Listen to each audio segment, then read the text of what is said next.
Kembali di Morning Talks, kita akan berbincang dengan Ketua Umum PBID, Daeng Fakih. Selamat pagi, Pak Dokter.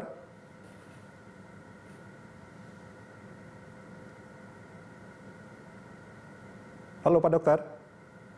Selamat pagi. Oke, Pak Dokter, ini kalau kita bicara soal kasus COVID-19, pandemi COVID-19 yang sekarang masih terjadi. Ini kalau kita melihat kurvanya, sebetulnya ini apakah sesuatu yang optimistis gitu, menimbulkan rasa optimistis, atau sebetulnya ini masih mengkhawatirkan kondisinya, Pak Dokter? Begini, jadi kita sekarang ini hidup di tengah-tengah masa corona. Jadi hidup di tengah ancaman corona. Corona itu sebagai sebuah virus sifatnya parasit ya sama kita ya. Oleh karena itu kita terus tetap hati-hati karena kondisi sekarang ini bukan kondisi di awal tidak ada sama sekali penyakit. Sekarang kita hidup di tengah-tengah ancaman sebuah penyakit yaitu virus corona. Oke, nah kalau Anda tadi mengatakan bahwa kita harus hati-hati, apakah di masyarakat saat ini terlihat bahwa sebagian besar masyarakat cukup hati-hati dalam menjalankan kegiatannya sehari-hari, atau sebetulnya dari penambahan kasus baru misalkan itu menunjukkan bahwa masih ada sebagian masyarakat kita yang kurang hati-hati dalam menjalankan kegiatannya?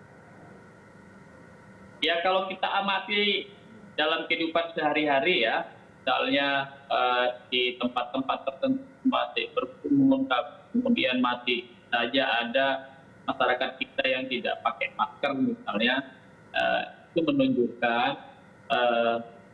kepatuhan atau kesehatan atau kedisiplinan saudara-saudara kita ini masih jauh kurang.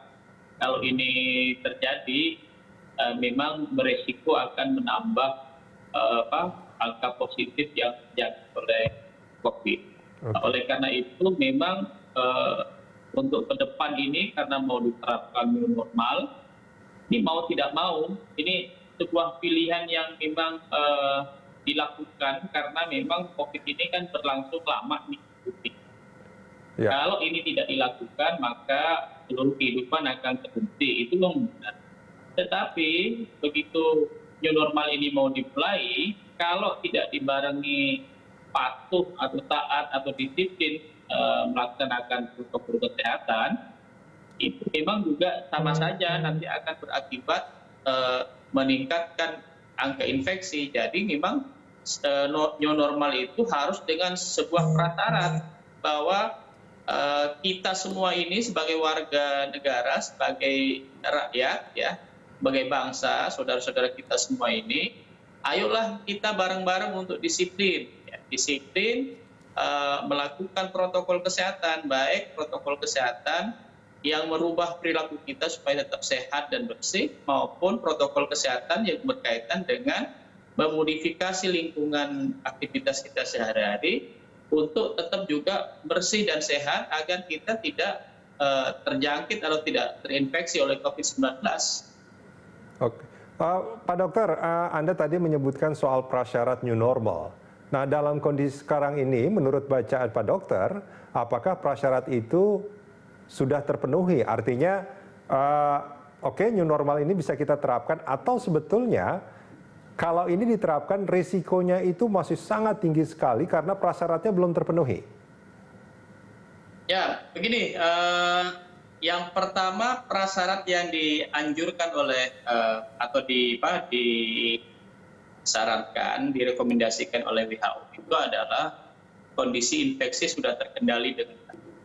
Artinya itu kalau mau berdasarkan sains atau ilmu, maka new normal itu harus diterapkan pada kondisi indikator atau kriteria kesehatan itu sudah terpenuhi. Misalnya ya, kurvanya sudah mulai turun, melandai, kemudian pertambahan kasus baru itu sangat kecil atau malah mungkin tidak ada lagi ya.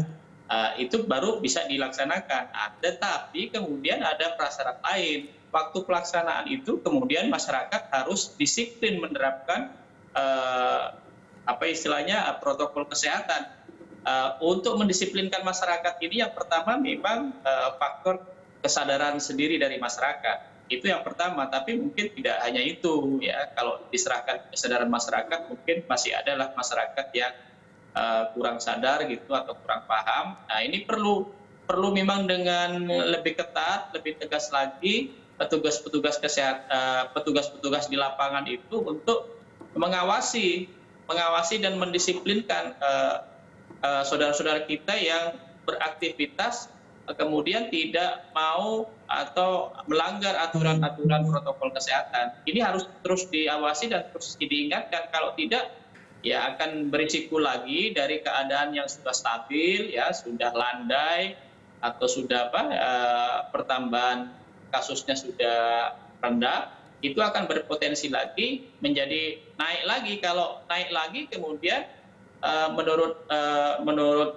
perencanaan yang saya pernah koordinasi dengan Kepala Gugus Tugas Pak Doni, itu akan terevaluasi, kemudian new normalnya mungkin dicabut lagi, diganti kondisi, misalnya dilakukan PSBB kembali. Jadi ini pilihan bagi kita semua. Kita mau tetap ingin produktif beraktivitas, tetapi harus disiplin menjaga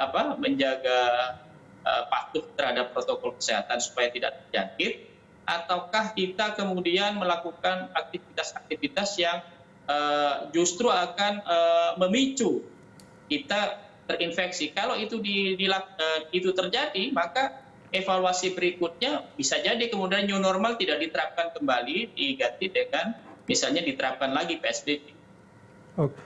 Ini agak menarik kalau seandainya PSBB dicabut terus diterapkan new normal atau kenormalan baru, terus kemudian ada evaluasi, ternyata bisa jadi kembali ke PSBB. Ini kan artinya nggak maju-maju, dan itu bisa kembali berulang terus kan Pak Dokter. Harapannya kan kalau memang kita mau ke new normal, maka ya terus new normal, atau bahkan mudah-mudahan wabah itu sampai segera berlalu ya, jangan sampai terevaluasi. Nah, yang menjadi pertanyaannya adalah apakah memang dalam kondisi sekarang ini oke, mungkin kurva sudah mulai melandai, tapi kalau saya lihat penambahannya juga sekarang agak sedikit naik dibandingkan beberapa hari terakhir ya. Nah, apakah ini sudah saatnya kita menerapkan kenormalan baru ini? Atau sebetulnya syarat-syarat yang tadi ini masih belum betul-betul terpenuhi, sehingga jangan sekarang kita menerapkan kenormalan baru? Ya, jadi begini, penilaian indikator atau kriteria kesehatan itu sebagai acuan saat yang tepat ya melaksanakan new normal itu bisa dilihat per kawasan ya, atau dilihat per tempat atau per kota. Mungkin tidak dilihat secara nasional ya. Kalau secara nasional mungkin ya kita lihat kurvanya masih terus naik ini kan, mungkin sudah mau mendekati puncak. Tetapi kalau kita lihat per kawasan, ya, lihat per kota, ya, itu akan kita lihat ya, kita nampak kemudian beberapa kota misalnya yang kondisi infeksinya sudah mulai turun ya, sudah landai. Bahkan nih kalau mau dibikin pentahapan ya, mana yang prioritas dilakukan, ada 124 kota di Indonesia ini yang sampai sekarang sama sekali masih zona hijau, masih belum terpapar oleh virus corona.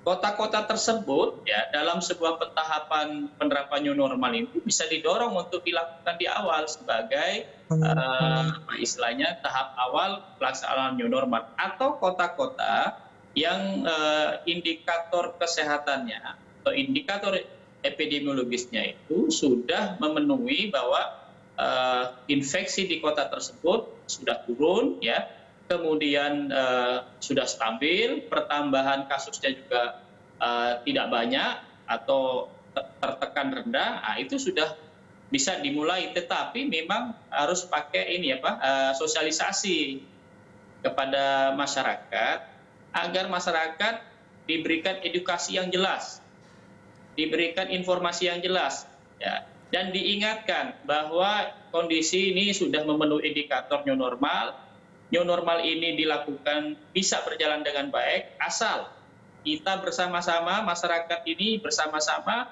disiplin. Kalau tidak disiplin, maka kondisi yang sudah stabil begitu, yang menjadi prasyarat new normal, kemudian berubah lagi menjadi kondisi yang tidak stabil, misalnya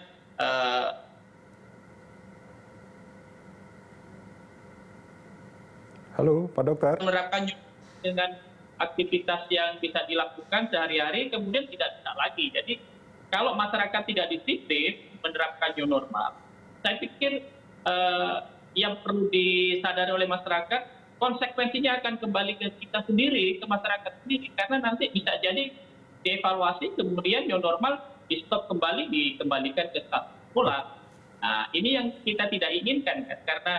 Karena penerapan new normal ini diharapkan masyarakat ya, dalam situasi COVID ini masih bisa beraktivitas produktif, ya, karena melihat COVID ini akan berlangsung lama dan tidak mungkin kehidupan kita dikunci sekian lama, itu sama saja dengan menghentikan seluruh aktivitas kita, ya, sama aja. Nanti dampaknya besar sekali, dampak kepada kesehatan berat, dampak kepada sosial berat, dampak kepada ekonomi berat, dampak ke sektor kehidupan yang lain itu akan.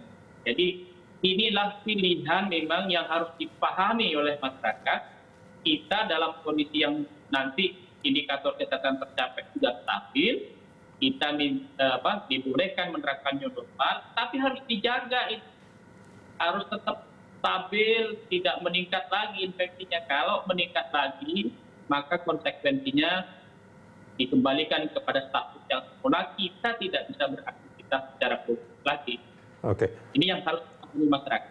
Oke, Pak Dokter, tadi Anda menyebutkan beberapa kota yang masih zona hijau, tapi ada nggak contoh mungkin dari amatan ID atau Pak Dokter sendiri, kota yang tadinya memang zona merah, tapi terus kemudian jadi zona hijau, bahkan memang sudah siap untuk menerapkan kenormalan baru. Nah, mungkin kita bisa belajar dari sana. Apa yang menyebabkan kota ini bisa berhasil keluar dari zona merah? Saya belum melihat secara persis, secara rinci ya kota mana. Tapi sebagai contoh misalnya ya, ini contoh ya. Ya. DKI ini memang belum turun secara ini ya, seperti yang diharapkan nanti diterapkan new normal, tapi ini sudah menunjukkan angka turun. Kalau DKI dipertahankan, misalnya dalam seminggu atau 2 minggu terus turun, maka membuka kemungkinan DKI nanti akhirnya akan stabil. Ya. Kalau kemudian akan stabil, ya pada kondisi memenuhi indikator diterapkannya new normal, nanti bisa dilakukan. Kemarin saya coba berdiskusi dengan kawan ini di Aceh. Di Aceh juga kondisinya relatif stabil sebenarnya. Okay. Saya melihat tuh kasusnya nggak banyak, kemudian pertambahan kasusnya juga sedikit sekali, ya. Itu sebenarnya bisa diterapkan new normal, tetapi harus didiskusikan ke pemerintahan daerahnya. Okay. Sudah siap tidak, ya, sudah mau, kemudian masyarakatnya dikasih tahu ini. Kalau diterapkan new normal harus begini, ya harus patuh, harus disiplin, dan lain-lain. Jadi sekarang sebenarnya ini gugus tugas nih yang menjadi leading sebenarnya untuk mulai memetakan dan mulai menilai kota-kota mana yang secara prioritas, secara bertahap itu kemudian bisa masuk dalam kriteria dalam rangka penerapan. Dan kedisiplinan warga itu menjadi kunci keberhasilan dalam hidup di kenormalan baru tadi, ya? Ya, betul. Jadi kuncinya memang kita harus disiplin. Masyarakat harus tahu, ya, harus disiplin. Kalau tidak disiplin, percayalah dampaknya itu kembali ke kita, ke masyarakat. Baik. Jadi tidak ada yang bisa, ya, mendorong bahwa ini berjalan dengan baik, kecuali hanya kita. Kedisiplinan kita itu kunci. Malah memang saya pernah mengatakan disiplin itu pada saat ini adalah vaksin yang ampuh untuk corona. Karena vaksin yang bentuk obat itu belum ditemukan. Baik. Disiplin ini kita vaksin yang ampuh untuk mencegah kita tidak melakukan. Pak Dokter, terima kasih banyak sudah bergabung bersama kami di pagi hari ini. Baik. Pemirsa, Good Morning Jakarta masih akan kembali usai jeda.